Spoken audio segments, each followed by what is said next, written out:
Merhaba arkadaşlar, biliyorsunuz ki biz Finlandiya'da yaşıyoruz. İş için ve tatil için genellikle Amerika'da ortalama 1,5 ay kadar bulunduk diyebiliriz.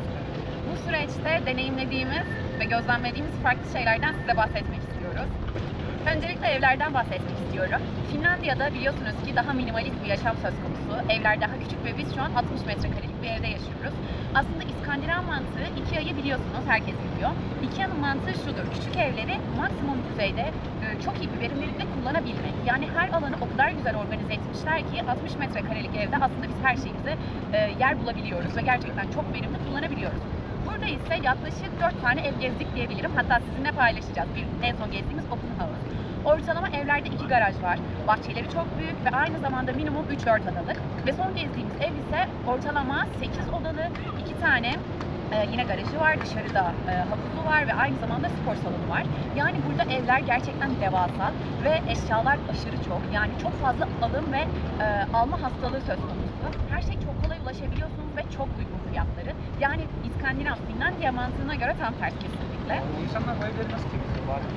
Gerçekten yani temizlik, depo, yani inanılmaz bir alma. Gerçekten çok fazla. Zaten fiyatlar da ona göre ev eşyaları çok uygun. Çok uygun, gerçekten çok Fiyatlar uygun. ona göre tasarlanmış. Yani aldığın eşyayı elbette yer buluyorsun. Kesinlikle öyle ve alasın geliyor. Yani biz burada geziyoruz. Gerçekten halılar devasa, koltuklar devasa, her şey çok büyük bir alma istiyoruz.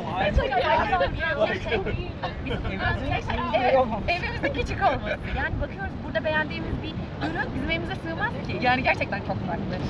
Yemek seven sensin. Yemeklerden bahsetmek ister misin? Tabii ki de bahsetmek isterim.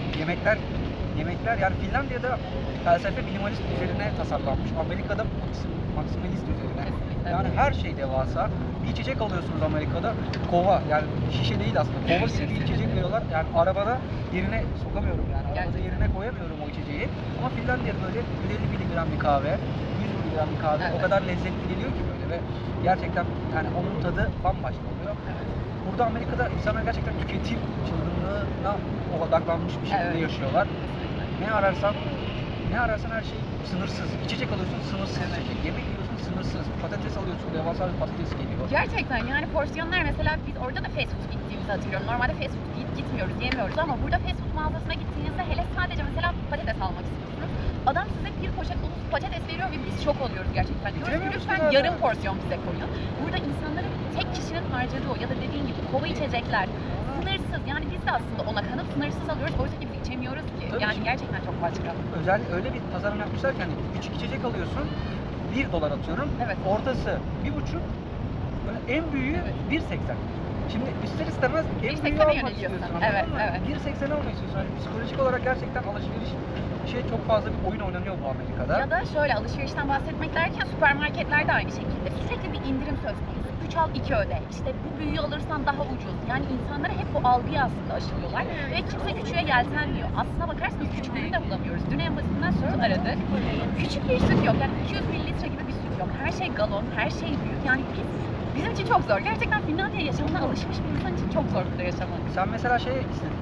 Sabahları yenilen o. Evet, cornflakes. Mesela hepsi çok büyük. O kadar büyük ki bavula sığamaz. Yani onu bile alamadık gerçekten. Yani onu hani dedik, acaba bunu alalım, yarısını böyle poşetin içine sarıp mı götürsek, hani çünkü farklı bir lezzet, hani bizim Evet, Finlandiya'da ama aşırı olmayan bir büyük. lezzet ama yani almaya gerek yok. Evet. Daha doğrusu. Şeyden de bahsetmek istiyorum. Süpermarketler o kadar büyük ki burada süpermarkete binerek yapabiliyorsunuz. Elektrikli arabaya biniyor insanlar ve elektrikli arabayla süpermarkete gezerek alışveriş yapıyor. Aslında bu obez insanlar için yapılmış bir kolaylık sistemi. Aslında ben de düşündüm. İlk başta dedim ki hatta acaba Türkiye'de de bu olsa mı, sonuçta bizim de yaşlılarımız var, yürüyemeyen insanlar. Sonra bir düşündüm, bizim süpermarketlerimiz Türkiye dahil. O kadar küçük ki bunların yanında. Tabii koridorlar o kadar, yani koridorlara bir tane araba sığmıyor. Evet, evet, imkansız. Finlandiya'da o kadar geniş koridorlar yok. Kesinlikle yok, kesinlikle yok. Çünkü insanlar küçük araba, arabalar var aslında. Evet. Bak konuştukça daha da çok fazla farklılıkları görebiliyorsun. Süpermarket arabaları devasa bir şey arkadaşlar, süpermarket arabası yani 1,5 metre süpermarket Biz ikimiz oturabiliriz içine mesela, sığabiliriz gerçekten. Finlandiya'da ve Soğuk Avrupa ülkelerinde küçük arabalar var. Küçük araba, bir de küçük sepet mesela. Biz mesela Finlandiya'da süpermarkete gittiğimizde küçük sepeti alıyoruz ve bir tane salatalık, 2 tane domates, sadece ihtiyacımızı alıyoruz. Şimdi burada o kadar büyük ki her şey. Bir tane alamıyorsunuz. Çünkü o sepetin içinde o bir tane küçük bir şey gibi kalıyor. Yani gerçekten almaya çeşit çok fazla. Almaya çeşit. Kocaman arabayla yürüyorsun mesela. Şimdi psikolojikmen bence insanlar burada etkileniyor ya. Hadi almışken Evet, doldurayım, evet, şuradan evet. 3 al 2 öde, almışken alayım. Evet. Yani stoklama mantığı çok Evet. fazla. Bence insanlar bunların hepsini alıyor, stokluyor ve Kullanmasa daha çok bile, evet. yiyor. Aslında daha çok yemeği de teşvik Tabii, ediyor ve tabii. obeziteye gidiyor insanlar. Kesinlikle. Bir de seçenek çok. Mesela bir gidiyorsunuz, gerçekten o kahvaltılık gevreğin reyonu, zaten paylaşacağız dakikalı, ya sınırsız belki 100 çeşit var. Ama Finlandiya gibi ülkelerde 3-5 çeşit içerisinden seçim çok kolay ve sadece ihtiyacı yönelik. Yani burada insanları gerçekten tüketime zorluyorlar ve bizim de ilgimizi çekiyor açıkçası. Burada Ya bu çok sürece. çok farklılığını hissedebiliyorsun. Bir yerde minimalist bir yaşam Kesinlikle. var, bir tarafta da maksimalist bir yaşam Gerçekten tarzı öyle. var. Yani bazen Şaşırıyoruz. psikolojik olarak yani kendimizi de kontrol edemiyoruz. Edemiyoruz bazen. Baktığımızda hani ne yapacağımızı şaşırıyoruz. Şaşırıyoruz, evet. Yani Almak bir geliyor, istiyoruz. kocaman hamburger, patates, çok lezzetli yemek istiyorsun ama Yemiyoruz bir de. yemiyorsun. Bir de son kez süpermarkette bahsetmek istiyorum. Finlandiya'da size paylaştık, süpermarketini izleyebilirsiniz zaten bir önceki videolardan. Hazır yemekler var ama porsiyonlar o kadar küçük ki sağlıklı her çeşit ürün var. 4 çeşit sallıyorum, karbonhidrat, yağ, protein ve küçük porsiyon. Dün Walmart'ta araştırdım, karnım acıktı, bir salata istiyorum. Salata porsiyonu 4 kişilik. Gerçekten bu kadar bir paket, hatta onu da paylaşacağız. Lütfen takipte kalın. Hani küçük yemek diye bir şey yok burada. Biz çok zorlandık gerçekten. Hep bir tane alıp paylaşmaya çalıştık gibi şeyler de kaldı çoğu zaman. Sayı etmek istemiyoruz. Evet. Bir getiriyor salata, kocaman salata. Evet. Ya yemiyorsun. Half portion diyoruz, şaşırıyorlar. Diyorlar ki ikiniz mi yiyeceksiniz, yarım porsiyon mu? Hatırlıyor musun Panda'da? Evet. Panda Express'te yemek Çin Çin ürün restoranu. olması lazım. Yani diyoruz ki koymaya başladı. Ya dur sakin ol. Bu kadar çok koyma ya. Evet. Adam şaşırdık. Dalga mı geçiyorsun? Gerçekten ve biz bir kişilik istiyoruz, ikimiz yiyoruz. İnanılmaz. Adam dolduruyor, Evet. dolduruyor. Hani şundan koyuyoruz, doldur. Abi koyma. Yani yok. Güzel Yani. olması günah yani. Peki arabalar hakkında ne düşünüyorsun? Şu ana kadar 5-6, belki 10 tane taksi denedik. Böyle bir araba yok. Onlar araba değil yani minibüs kullanıyorlar. Gerçekten Minibüs. kamyon gibiler. Hepsi devasa. Ben hayatımda hiç görmediğim markaları burada gördüm. Tesla'ya da bindik. İşte çok lüks arabalara da bindik. Jeep gibi tarzlara da bindik. Ama yani araçlar da büyük işte. Evet. Maksimalist yani çok büyük. Gerçekten. Her şey büyük. Ama yollar da İnsanlar büyük. da büyük. Yollar da büyük. Yollar da büyük tabii ki değil. 8 şeritli yol, Yani. 8 şerit gidiyorsun. Los Angeles'ta. Kocaman yollar, kocaman arabalar. Bizim mini kaybolur. Alışveriş arabası gibi gözüküyor bizim mini. Bu zaten alışveriş arabası gibi gerçekten doğru. Ya gerçekten inanılmaz. İki farklı dünya bakıyorsun farklı, gözlerine. çok farklı. Şimdi kocaman arabalar, kocaman şeyler. Mesela Finlandiya'da araba da çok az. Araba çok Bisiklet, az, evet. toplu taşıma, hep Yürümek. yani insanlar yürümek, Değil mi? koşmak yani orada devasa arabalarla insanlar. Devasa arabaların içinde de baktığın zaman maksimum 2 tane insan. Evet. Biz Doğru. kocaman bir araba Görmek. 8 kişilik ama 2 kişi oturuyor arabada. Ya da tek kişi Ya da tek kullanıyor. kişi. Doğru Yani diyorsun. araba Evet. kocaman kolasını almış böyle. Cybertruck gördüm. Evet, Cybertruck tek kişiydi. Tek kişi bir tane kadın almış böyle çocuğunu geziyor kocaman şeyleri. Yani gösteriş mi acaba bunun sebebi? Ya gösterişli olabilir, kolay erişim de olabilir çünkü burada arabaya sahip olmak kolay değil mi? Hani yakıt kolay, hani ucuz.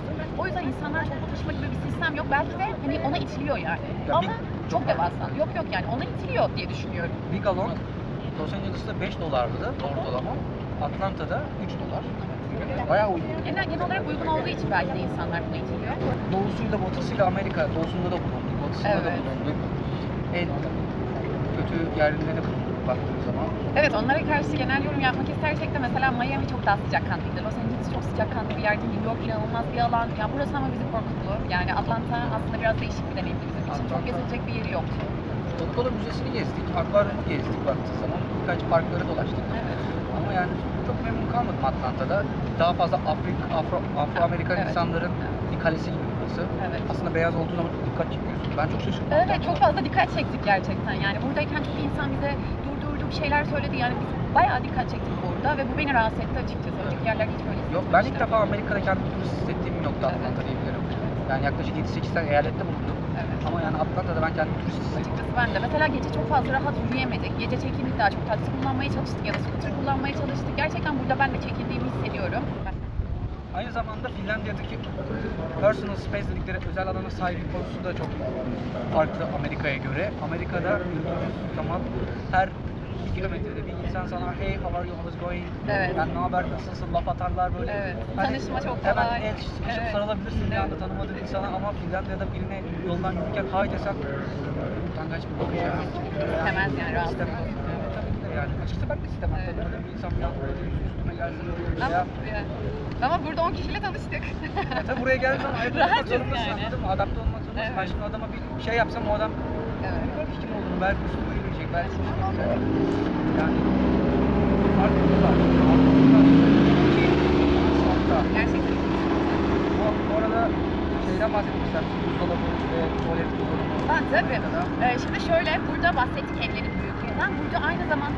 ocaklar devasa. Yani bir fırın yaklaşık 20 kişiye yetebilecek şekilde yalan ocaklar 8 ya da 10'lu. Buzdolapları evet çift kapaklı. Yani Finlandiya'da bahsettiğimiz buzdolapları 1 metre. Buradakiler gerçekten 2 kapaklı ve 2 metre civarında. O yüzden alım çok fazla. Tuvalet olarak da aşırı büyük. Yani belki de daha fazla obez insan olduğu için büyük üretilmiş olabilir tuvaletlerin. Hepsi aynı zamanda arabayla da girebileceğiniz şekilde büyük odalı tuvaletler de mevcut. Ve tuvalet tasarımı Amerika'ya geldiğinizde bilirsiniz ortası boş şekilde tasarlanmış. Aslında biz bunu gördüğümüzde çok şaşırdık. Niçin bu şekilde? His olarak da korkunç geliyor. Hem devasa hem de bir boşluk söz konusu. Ama internetten araştırdığımızda şöyle diyor. Hijyenik olarak aslında bu sizi koruyor. Yani teması engellediği için hijyenik olarak arttığı söyleniyor. Ama kesinlikle Amerika'da hijyen her zaman ikinci planda. Hani Finlandiya'ya göre bambaşka bir şekilde. Yani kesinlikle kıyaslanamaz bir durum. Onun dışında bahsetmek istediğimiz bir şey kaldı mı bu tasarımdan? Bir de şeyden söz etmek istiyorum. Tuvaletlerde hani personal space dedik ya aslında özel alan burada çok az. En basitinden tuvaletlerde Finlandiya'da her şey daha kapalı, daha özel alan, daha minimalist olmasına rağmen burada tuvaletlerin yarısından itibaren kapılar açık. Yanlarda boşluk var. Yani bakmak isteyen bir insan rahatlıkla görebiliyor. Bu da beni çok şaşırtan bir detaydı gerçekten. Şey hakkında ne düşünüyorsun peki? Parti mantığı ve Finlandiya'daki mökki hayatı mesela. Çok başka. Eğlence noktasında Finlandiya'da insanlar genellikle kır evlerinde Evet. böyle sakinlik, orman içinde, doğa, sessiz bir alanda kendini dinlendiriyor. Evet. Dinlendiriyor. Ama bir taraftan Amerika'da herkes daha çok parti, eğlence, parti, hardcore, tarzında gürültü, yüksek sesli Evet. müzik, Yemek, devasa içmek. parklarda devasa müzik Müzikler, sistemleri, tabii. o tarz bir dinlem yani relakslama bir Mantığı var. mentalitesine Evet. sahip insanlar. Çok garip. Çok güzel saysak aslında buradan gerçekten çok uzun bir sürü Evet, bir sürü farklılık bulabiliriz bulabiliriz. mutlaka. Çünkü biz çok iki uçtayız şu an aslında. Çünkü Finlandiya dünya genelinde çok minimalist, çok daha basit, daha natural, daha doğal, daha basit giyinme. Şimdi burası gerçekten tam zıttı. Evet. Peki şey konusunda ne düşünüyorsun? Amerika'da yaşamak mı, Finlandiya'da yaşamak mı? Senin için hangisi sana daha yakın ya da sen ne düşünüyorsun bu konuda? Baktığın zaman evet. Finlandiya'da yaşamak bu noktada çok daha mantıklı geliyor. Finlandiya'da minimalist, sakin, sessiz, böyle daha böyle gösterişten uzak, sağlıklı bir yaşam sürüyorsun. Ama Amerika'da bazen öyle kontrolünü kaybediyor korkutuyor seni. Evet. Ama hayatın belli bir süresinde bir 5-6 ay Amerika'da kalmayı düşünmek isterim. Evet. Bu tecrübeyi deneyimlemek isterim.